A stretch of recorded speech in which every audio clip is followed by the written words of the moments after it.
Welcome to my channel. I'm Dani Marie AUC. And I have cold brew coffee.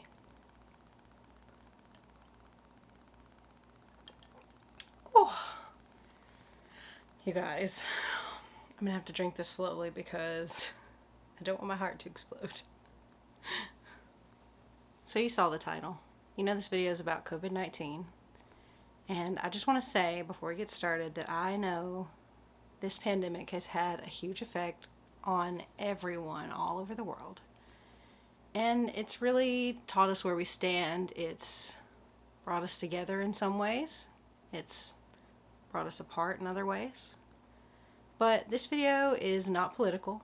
It is not meant to make light of the situation. It's just meant to share a bit of another perspective and the reality for those of us with visual impairment.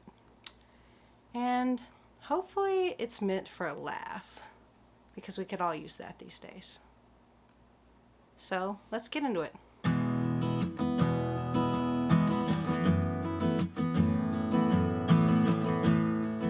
Being legally blind is hard in so many small ways that most people wouldn't even think about, but it's even harder during this pandemic.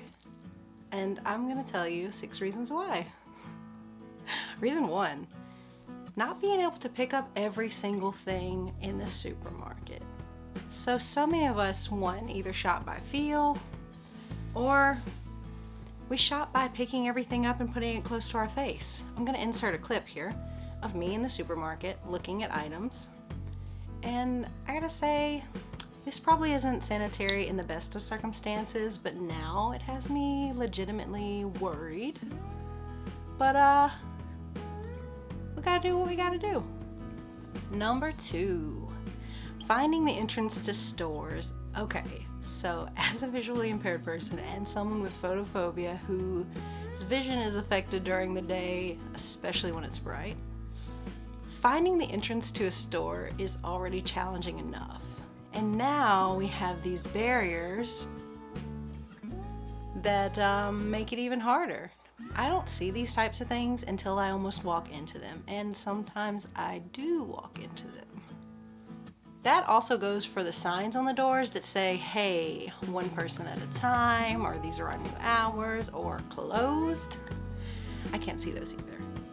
But life hack for all of you out there who don't already know, just take a picture of it with your smartphone, and then you can explore it from a safe distance.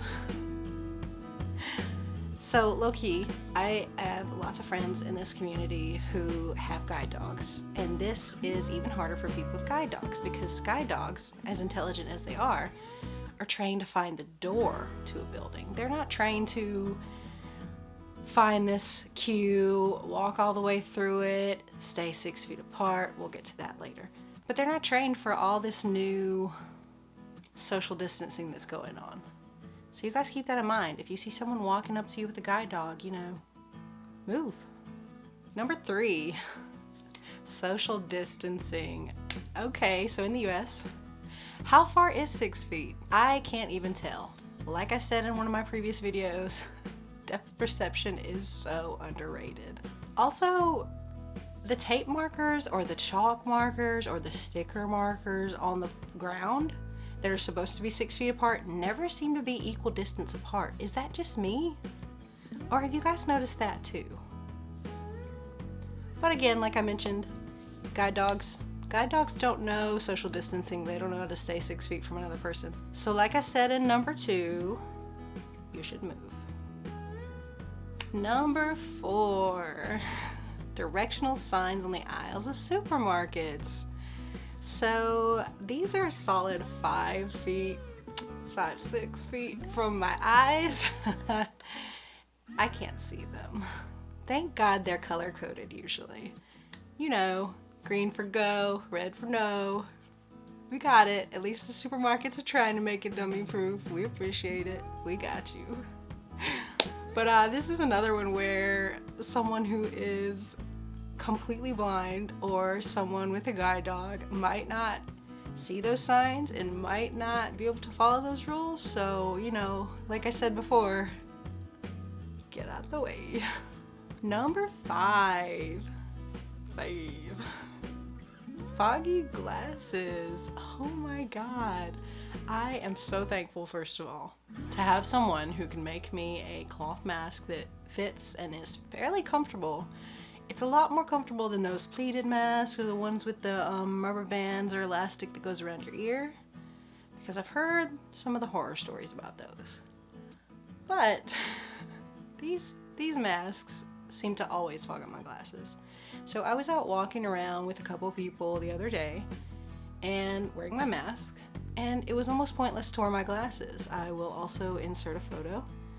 But they kept fogging up, and this included my sunglasses, my regular glasses. So like, if I can't see anyway, what's the point of wearing my glasses? But also, my glasses help me a lot. So I'm very nearsighted, and I mean, I'm blind for other reasons too, but being nearsighted, my glasses actually help me a little bit with clearing up things in the distance.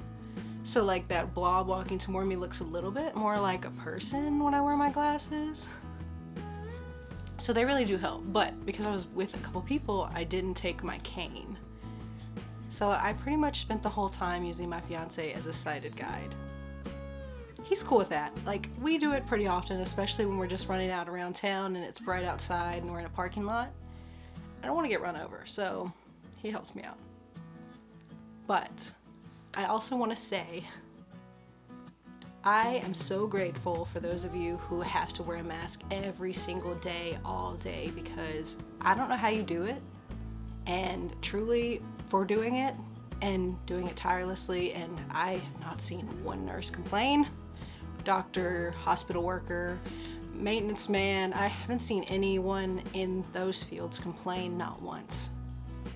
So you deserve all the things, truly, all the things, because you guys are amazing. Number 6, traveling in groups. So, because this is a time of social distancing, traveling in groups is frowned upon, but I live in a very rural area where driving is required for everything. So I'm always with someone shopping. And like, store pickup is pretty limited in our area, but even if it wasn't, right now is a horrible time for store pickup, honestly, because half the things you need are out of stock, and it makes it a bit more challenging to improvise what your next week's meals are going to be if you can't see what the store has in stock at the time you're buying your items. So anyway, I'm just casually wandering through the store with my mother, my fiance, my brother, whoever it may be, wondering if people are silently judging me. But let's be real here, I wouldn't know if they were, so I'm just gonna keep doing me. So, bonus question for all of you guys, especially those of you who have more sight than me or who are not in the legally blind community. Has it been weird not seeing half of people's faces? Half of their facial expressions? Do you get everything you need from their eyes? I legitimately want to know, because I miss almost all facial expressions unless I'm watching TV and my face is literally this close to the TV. So I want to know. So let me know seriously in the comments. Do you miss seeing people's smiles? Their frowns? Their grimaces? Do you miss it? Does it make life more difficult? I mean, I don't know. But I want you guys to let me know. Has this been hard for you? Do you guys in the legally blind and blind communities have these same difficulties? And are there others you can think of? Because I want to know that too. So to end on a high note, I want to tell you some of the things that I hope become improved after all this is over. I hope that after all this is done, that we're more grateful for each other, that we respect one another, that we appreciate those people who serve us our coffee in the morning, who come in and change our sheets when we're in the hospital. You know, all of those people, all the way up to the doctors and the nurses working, you know, tirelessly throughout this whole thing, risking their own health and their lives in some places. I hope that we become more grateful for that. I also hope that this pandemic can change the work from home situation and provide more legitimate work from home jobs that are accessible to those of us who can't drive, because for me personally, that has been one of my biggest struggles right now, and I don't know what I'm going to do about it. I'll make a video about that later if you guys are interested. But I wrote a blog post on all of these hopes after COVID-19, and I am going to link it below for those of you who are interested. Like and subscribe if you like this video. It's really going to help me out in the future. I hope you're all staying safe and as hopeful as you can. You're not alone. Stay curious. Until next time.